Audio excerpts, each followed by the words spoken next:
রাজুকের plot বরাদ্দের দুর্নীতির মামলায় সাবেক প্রধানমন্ত্রী শেখ হাসিনাকে ৫ বছর, তার বোন শেখ রেহানা সিদ্দিককে ৭ বছর এবং ব্রিটিশ এমপি টিউলিপ সিদ্দিককে ২ বছরের কারাদণ্ড দিয়েছেন আদালত।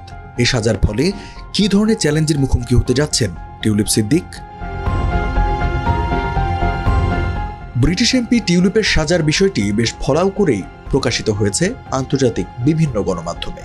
ডেইলি মেইলের প্রতিবেদনে বলা হয়, সাজা হওয়ায় যুক্তরাজ্যে কঠিন চ্যালেঞ্জের মুখে পড়তে পারেন টিউলিপ। সংসদ সদস্য পদ নিয়েও টান পড়তে পারে। ব্রিটিশ এই এমপির পদত্যাগের দাবি ফের জোরালো হতে পারে। এর আগে রূপপুর পারমাণবিক বিদ্যুৎ কেন্দ্র প্রকল্প থেকে ৪ বিলিয়ন পাউন্ড আত্মসাতের অভিযোগে টিউলিপের বিরুদ্ধে তদন্ত শুরু হয়। সে সময় সিটি মিনিস্টারের পদ ছাড়তে বাধ্য হন তিনি। এদিকে টিউলিপকে ফিরিয়ে আনতে সব ধরনের পদক্ষেপ নেওয়ার জন্য সরকারের কাছে আবেদন করা হবে বলে জানিয়েছেন দুদকের আইনজীবীরা। সিদ্দিক ব্রিটিশ এমপি হওয়া সত্ত্বেও উনি বাংলাদেশের নাগরিক আছেন, ভোটার আছেন, এই বিষয়টা আমাদের কাছে তথ্য আছে। উনি একদিকে বাংলাদেশের নাগরিক, একদিকে ব্রিটিশ নাগরিক।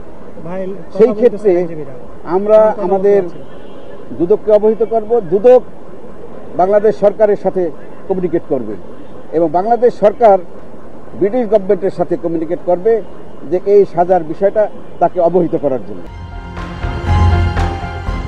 তবে আন্তর্জাতিক গণমাধ্যম দ্য গার্ডিয়ানের এক প্রতিবেদনে বলা হয়, যুক্তরাজ্যের সঙ্গে বন্দি বিনিময় চুক্তি না থাকায় তাকে প্রত্যার্পণে সমস্যা হতে পারে। তবে সাজার কারণে বাংলাদেশে ভ্রমণও করতে পারবেন না টিউলিপ। ক্ষমতাচ্যুত প্রধানমন্ত্রী শেখ হাসিনা তার ছেলে সজীব ওয়াজেদ জয় ও মেয়ে সাইমা ওয়াজেদ পুতুলের নামে পূর্বাচল নতুন শহর প্রকল্পে ১০ কাঠা করে প্লটের বিষয়ে জানার পর বিশেষ ক্ষমতা ব্যবহার করে মা শেখ রেহানা, বোন আজমিনা সিদ্দিক ও ভাই রাদওয়ান মুজিবের নামে এই প্রকল্পে প্লট নেয়ার অভিযোগ ওঠে টিউলিপ সিদ্দিকের বিরুদ্ধে। টিউলিপ সিদ্দিক ব্রিটিশ পার্লামেন্টের একজন মেম্বার হিসাবে অধিকতর ক্ষমতার অধিকারী হয়ে তাহার খালা শেখ হাসিনাকে প্রভাবিত করেছেন।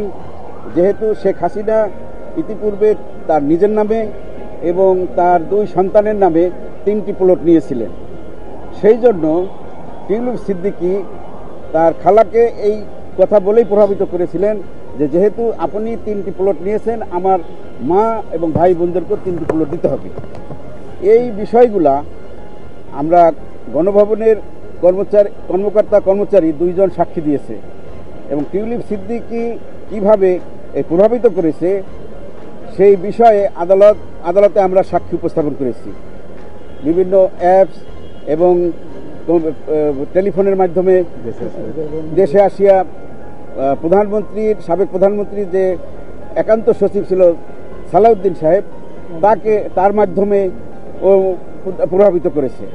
এইভাবে তার প্রভাবিত হওয়ার বিষয়টা প্রমাণিত হওয়ায় আদালত তাকে 2 বছরের কারাদণ্ড প্রদান করেছে। ৫ আগস্টের পর বিভিন্ন গণমাধ্যমের প্রতিবেদনে উঠে আসে বিভিন্ন সময়ে যুক্তরাজ্য আওয়ামী লীগ থেকে সুবিধা নিয়েছেন টিউলিপ সিদ্দিক। যুক্তরাজ্যে তিনি যে বাড়িতে বসবাস করতেন সেটিও আওয়ামী লীগ সংশ্লিষ্ট ব্যক্তির কাছ থেকে পাওয়া বলে অভিযোগ রয়েছে।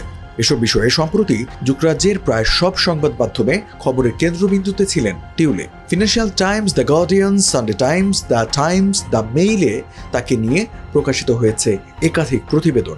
যদিও শুরু থেকেই নিজেকে নির্দোষ দাবি করে আসছেন টিউলিপ।